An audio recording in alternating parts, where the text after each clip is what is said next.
Johnson, faites venir le légiste. La victime a fait une chute du 3e étage. Elle est morte sur le coup. Ce sera un accident ou volontaire? Au vu de ces barrettes de rame retrouvées à plus de 10 mètres de la victime, on peut s'attendre à une défenestration volontaire. PC de merde! Salut à tous, c'est Deru et bienvenue pour une nouvelle vidéo. Ça faisait longtemps qu'on n'avait pas parlé des métiers de la sécurité informatique. Donc reprenons là où nous étions restés et parlons de 2 ou 3 métiers de la cyber. Pourquoi 3? Tout simplement parce que 3 activités font appel à des compétences très similaires, même s'il faut bien garder en tête que le but de chacun de ces métiers est très différent, et parce que dans une première partie de ma vie professionnelle, ces 3 activités étaient faites par le même service. Donc pour moi c'est resté très lié, alors que dans mon taf actuel, c'est des équipes différentes. Ces 3 métiers sont l'audit, le pentest et le forensique. Et lorsque je parlais de 2-3 métiers, c'est parce qu'on va déjà commencer par en regrouper 2. Alors, certaines personnes, dont nos amis auditeurs financiers, vont me demander en quoi l'audit et le pentest peuvent être regroupés. En quoi vérifier et contrôler des données, des informations, des configurations est similaire à aller poutrer des systèmes et pénétrer sur des réseaux. Simplement parce qu'en cybersécurité, auditer un système ne se limite pas à de la conformité comme pourrait le faire l'ANSSI, mais faire un audit de sécurité, c'est aussi aller teinter les différentes couches de sécurité mises en place sur un système. Avant de rentrer plus dans les détails, définissons un petit peu les termes. Un audit est une procédure de contrôle permettant d'évaluer une conformité selon divers critères. Ces critères peuvent être de nature réglementaire ou légaux, et donc imposés par une autorité, comme l'État, l'ANSSI ou la CNIL, pour ce qui est de l'informatique, et peuvent être personnalisés, comme dans le cas d'une uniformisation d'outils informatiques ou des versions d'OS pour une entreprise.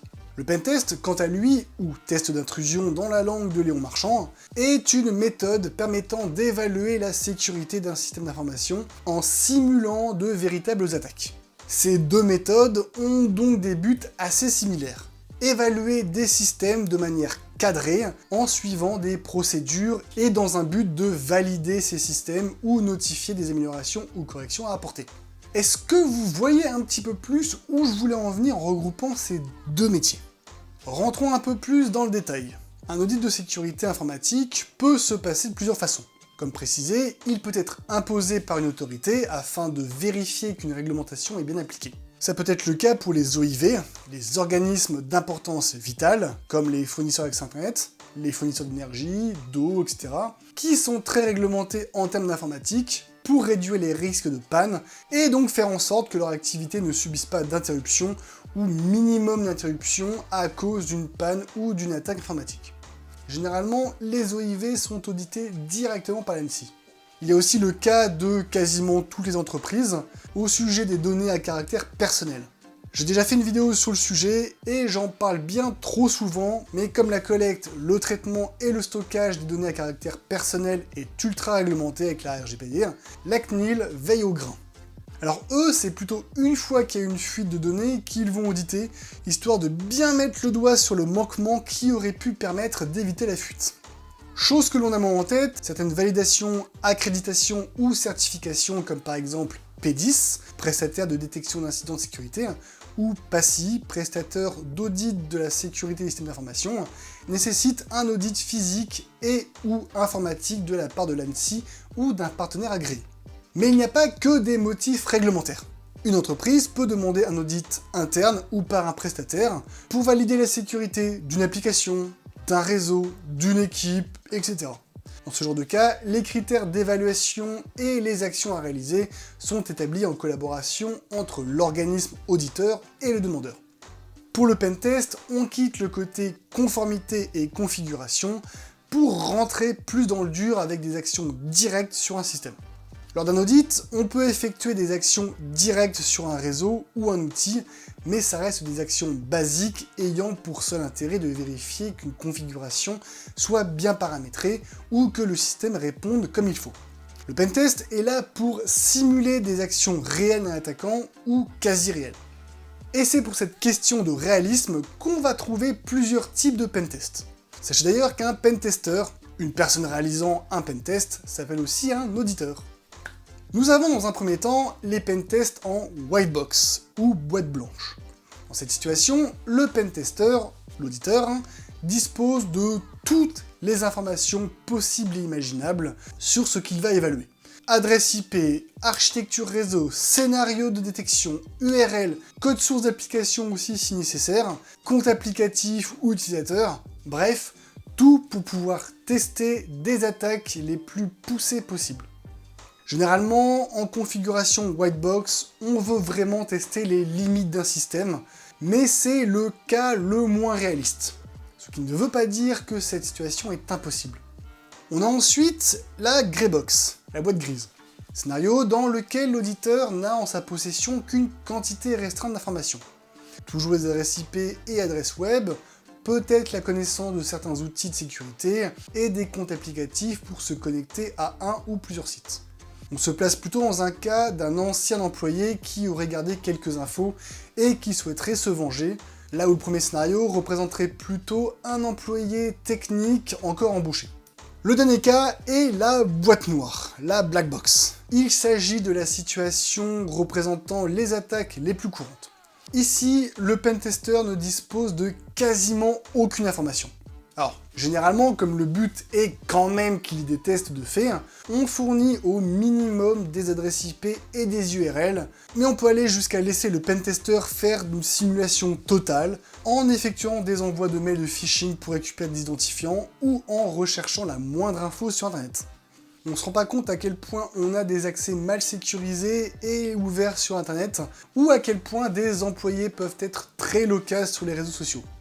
Et bien évidemment, ces trois cas existent également en version pentest physique, avec l'auditeur qui tente de rentrer dans un bâtiment, se connecter au réseau et récupérer des infos. Il ne faut pas penser que l'une de ces deux activités est plus importante que l'autre. L'audit de conformité est utile pour contrôler la bonne conformité d'un système, si les bons paramètres sont configurés et si les lois ou les réglementations sont bien appliquées. Ce qui ne signifie pas qu'aucun problème n'est possible. Le pentest, lui, est utile pour mettre en lumière des manquements en termes de sécurité, de détection, de contrôle, de sensibilisation, etc. Cela ne veut pas dire qu'un pentester qui arrive à s'introduire dans un système est une mauvaise chose pour la sécurité. Mieux vaut un pentester qui soit détecté et stoppé ou confiné par des équipes ou des outils de sécurité qu'un pentest qui n'est abouti à rien, mais au début duquel on s'aperçoit que les utilisateurs ne sont pas assez sensibilisés aux risques par mail ou sur les réseaux sociaux. Ces deux activités sont donc bien complémentaires pour éviter un problème. Maintenant, parlons de ce qui se passe après qu'un incident soit survenu. Tiens, pour ceux qui ont suivi la dernière vidéo, ou celle d'avant, ça dépendra de l'ordre de sortie, c'est généralement ici que j'interviens maintenant.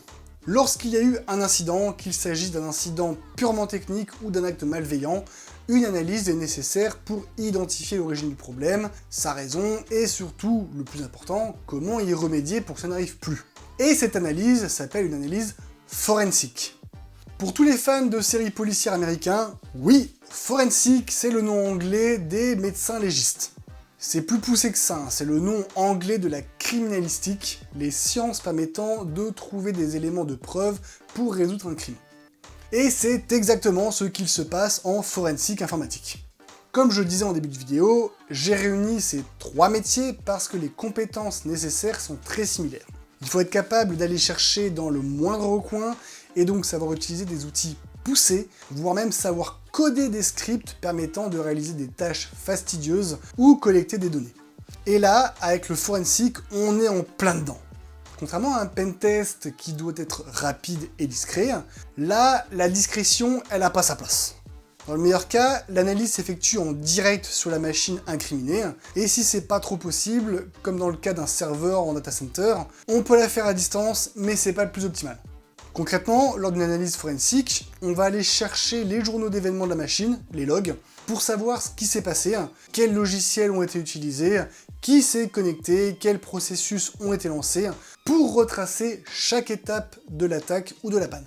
On peut aller jusqu'à faire un dump de la mémoire vive, c'est-à-dire récupérer les données présentes sur la mémoire RAM et copier l'état complet d'un ordinateur pour ne pas intervenir directement sur l'original et éviter qu'une mauvaise manip n'altère les données. On est vraiment sur un travail de récupération, de dégrossissement et d'interprétation des données qui peut être très long et très chiant en utilisant une demi-douzaine d'outils différents. L'un pour récupérer les données en mémoire vive, un autre pour récupérer des fichiers supprimés, un autre pour l'historique de navigation, un autre pour tout ce qu'on veut. Bref, faut se dire que la machine va être fouillée de fond en comble. Donc pour ceux qui voient la police ou la gendarmerie partir avec votre PC sous le bras, vous inquiétez pas, hein. Ou plutôt si, inquiétez-vous. Hein. Si vous n'avez pas de nouvelles après plusieurs mois, c'est pas qu'ils sont incompétents, hein. C'est seulement qu'ils ont d'autres analyses à faire et qu'ils prennent bien le temps de fouiller partout. Hein. Et s'il y a quelque chose à trouver, ils le trouveront. Les trois métiers présentés sont très complémentaires. Ça représente un petit peu le cycle de vie de la sécurité d'une installation informatique. On audite dans un premier temps, pour voir si la théorie est bonne et si la réglementation est respectée.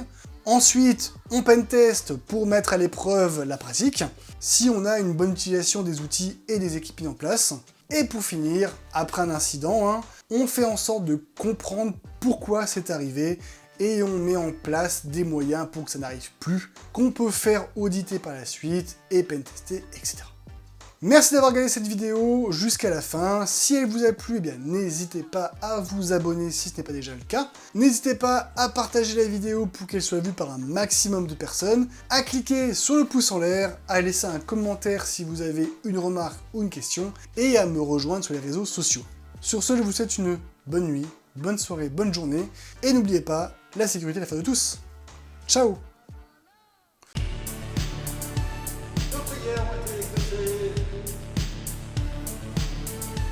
Insérer blague sur Apple ici. Blague sur Apple ici. Bon, c'est bon, ça va, on a compris. Non, tu sors. Tu sors. La musique.